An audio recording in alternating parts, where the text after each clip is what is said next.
Don't be misled by this ratty hat. Behind it lies a wealth of business knowledge. This tiny black guy named Bernard is a shoe-shine boy, but take note. He deliberately places his stall in front of the bank so that all of his clients are wealthy white people. He doesn't care about the small amount of money he earns by polishing shoes. He works slowly so he may hear the financial secrets white folks discuss while they wait. The small child would jot it down in a notepad as soon as they left. All he actually wants is the useful financial information he learned from them. He has known at an early age that his lifelong ambition is to become a banker. This is Texas in 1939, a state where black people face extreme prejudice. Bernard's father tells him that his ambition is unrealistic, yet his eyes express resolve. Against all chances, the grown-up boy relocates to Los Angeles with his wife Eunice and children 15 years later. Because racial prejudice is not as severe here as it is at home, he decides to establish his business here. The family of 3 is forced to reside in the rundown utility room of one of Bernard's cousins. But he assures his wife that they will leave shortly. He begins as a real estate agent, searching for residences for sale across the city. He notices that the black population in Los Angeles is congested, while the white community has many unoccupied properties. There is no market for black individuals who have rental requirements and financial power. This is an excellent chance for real estate investment and rental. He notices a white-owned flat with weeds on the front door, clearly in poor shape. Still, only he perceives the benefit of the house's proximity to the black population. "You only rented out half the flat, so why don't you sell it to me?" he asks the owner. "I'll give you $30,000 right now and another $5,000 when I rent out all of the rooms." Although the owner admires his concept, he does not wish to engage in dangerous business. Before departing, Bernard expresses his appreciation. He takes a quick peek at the owner's calendar, which reveals that it is provided by a local bank manager.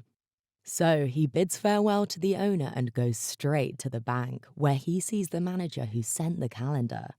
The manager's secretary, who is anti-black, refuses to present him to the manager. He waits for a few hours by the bank entrance, and when the manager comes out, he instantly stops him. "I know one of your VIP clients, and the business I conduct would help him.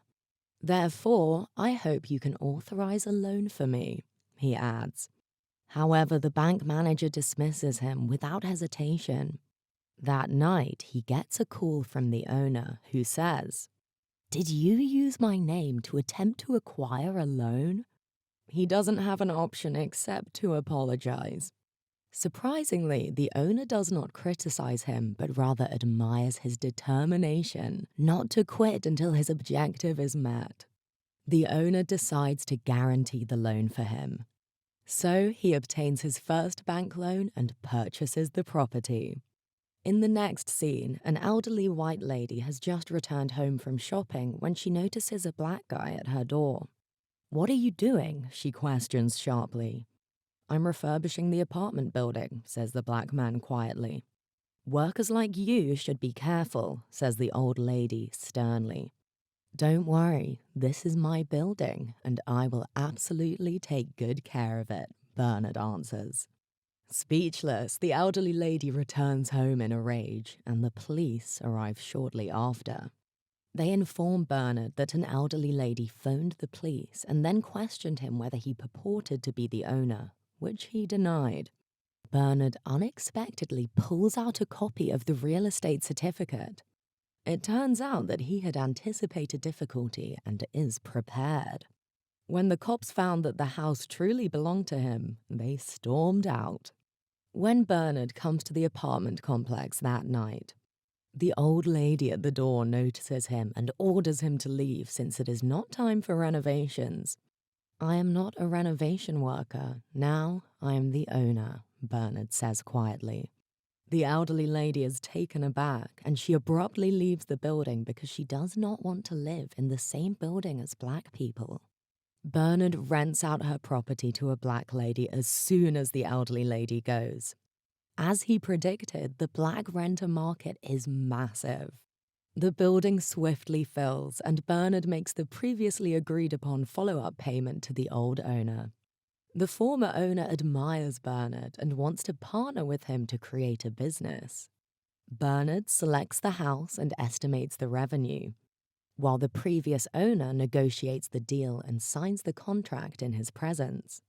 White people will be unaware that they're conducting business with Black people and the revenue will be shared. Bernard gladly agrees to the collaboration. The two go really well together and they make a lot of money right away. Bernard soon after moves from an apartment building to a mansion, creating a joyful existence for his cherished family. This is his knowledge. When someone discriminates against him, he will not hit back because he does not want to play by other people's rules. He wants to play by his own. His ultimate aims are rational economics and maximum profit. However, life does not always go as planned, and difficulties might develop at any time. The former owner who works with Bernard is elderly and weak, and he dies unexpectedly. His wife inherits his ownership in the firm a few years later. This woman discriminates against Black people and refuses to work with Bernard. She offers to buy Bernard's shares at a low price and threatens to sue him if he refuses. When white people and Black people litigated at that time, who do you think the court would side with?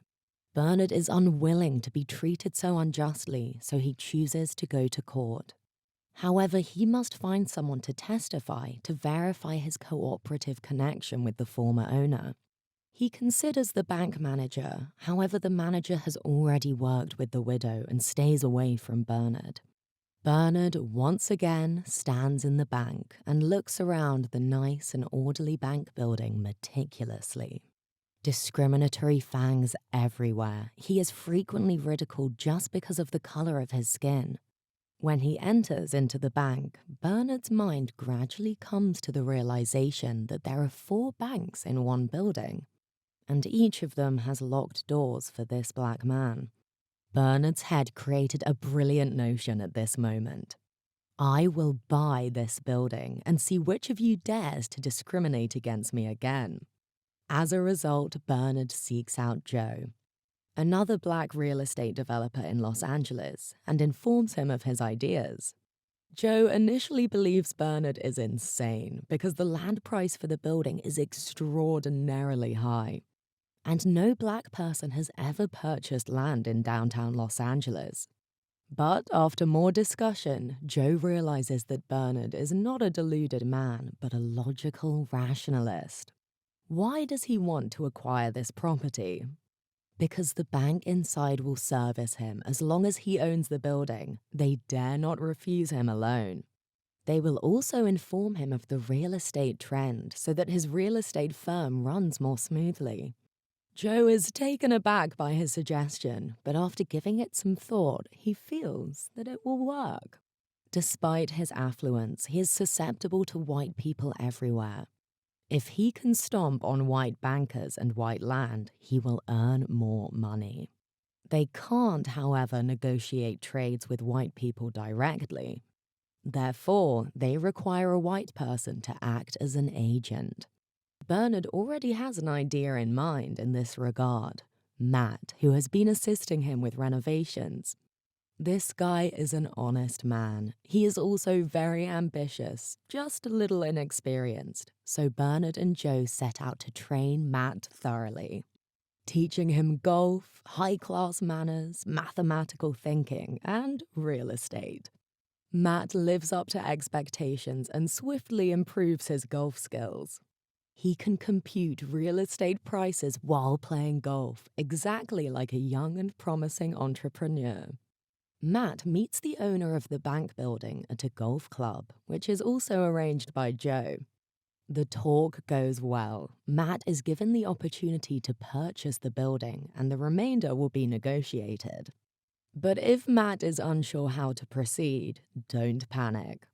Bernard will assist Matt in making the necessary preparations before the discussion. He counts the number of lights on in the building after dark, determines the vacancy rate, and then calculates the property's estimated worth using the yearly revenue and running expenditures. Bernard gathers any numbers that may be implicated and instructs Matt to remember them before meeting with the owner.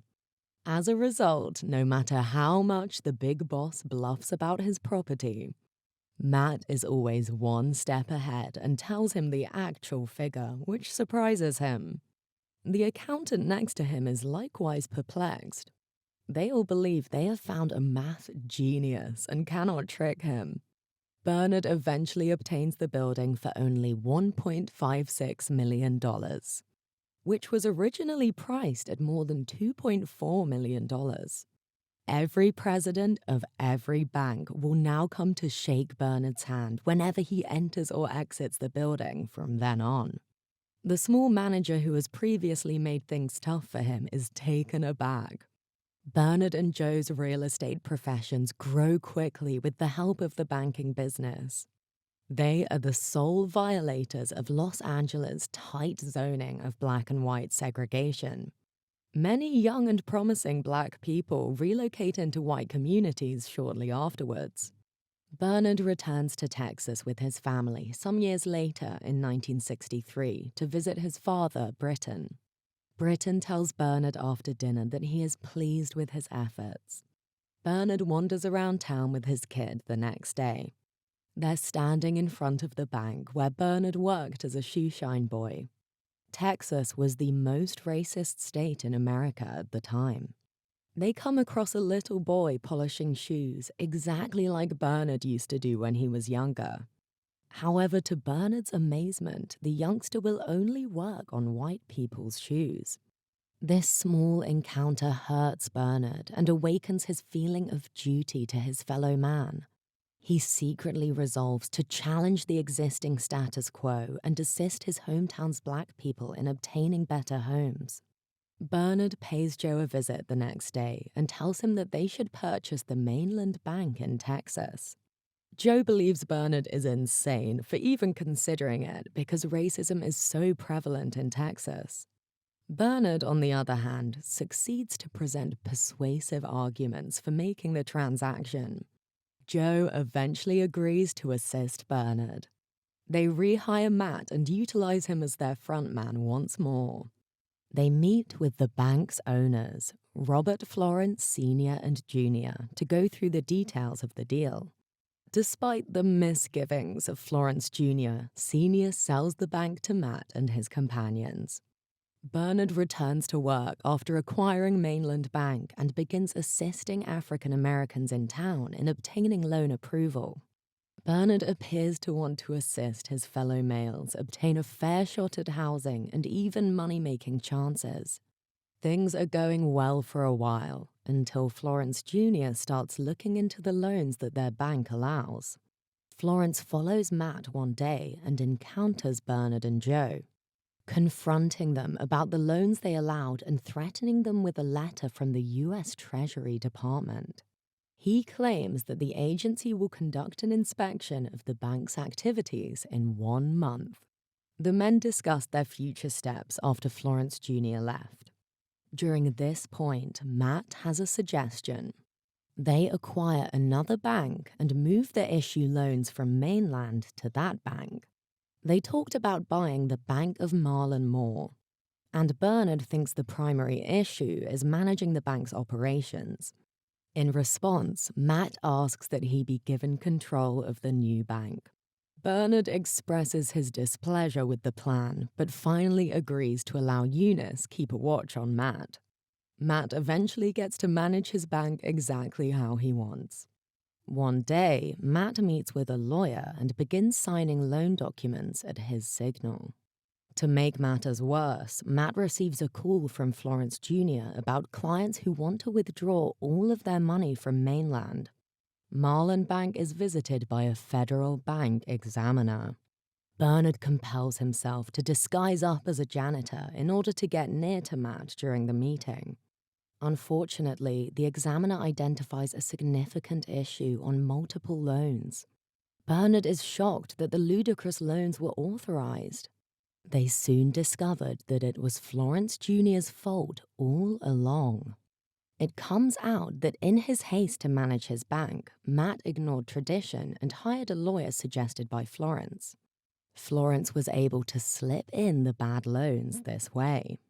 Bernard and Joe subsequently convince Matt that the most logical thing they can do is leave the Bank of Marlin. Matt, unwilling to let his bank go, makes a move without informing his partners.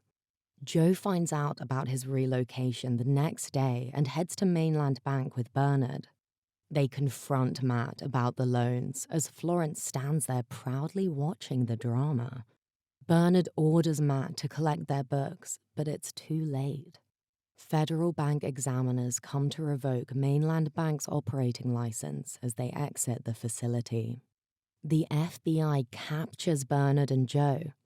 Bernard attempts to defend himself, but it is a useless effort. When Bernard and Joe meet with their lawyer later, they find that their case has been entangled with some racial politics in the country. Meanwhile, Matt discusses with Senator McClellan the possibility of testifying against his partners in return for his release. That night, Matt mulls about his next step and makes a phone call. Matt takes McClellan's advice and testifies against his partners the next day at the Senate hearing. Later that day, Bernard meets with McClellan and listens to his proposition. He gives Bernard the option of accepting an amnesty agreement and confirming Matt's statements. Or he may say whatever he wants and risk himself in jail. Bernard resolves to speak the words that have been haunting him for years. He discusses the country's racial prejudice. Following the hearing, both Bernard and Joe's fortunes were devastated. Both were sentenced to federal prison. Florence Jr. buys the Mainland Bank for a fraction of what Bernard and Joe spent. Meanwhile, Matt was never charged with a crime. When Bernard and Joe are released from jail several years later, Eunice thinks it weird that the two men appear joyful despite having lost their whole fortune. Joe states that they have houses adjacent to each other in the Bahamas, which is the truth. Eunice is taken aback and asks Bernard what occurred. Bernard was the man Matt had phoned the night before his testimony. He informed Bernard of the senator's agreement and apologized to him. In exchange, Bernard requested Matt's assistance before the authorities could seize their assets. The film concludes with the revelation that Bernard and Joe's residential properties were crucial in the struggle against housing segregation in land and that they still own 2 mansions adjacent to each other in the Bahamas. Please subscribe and like to support our channel. Thanks for watching.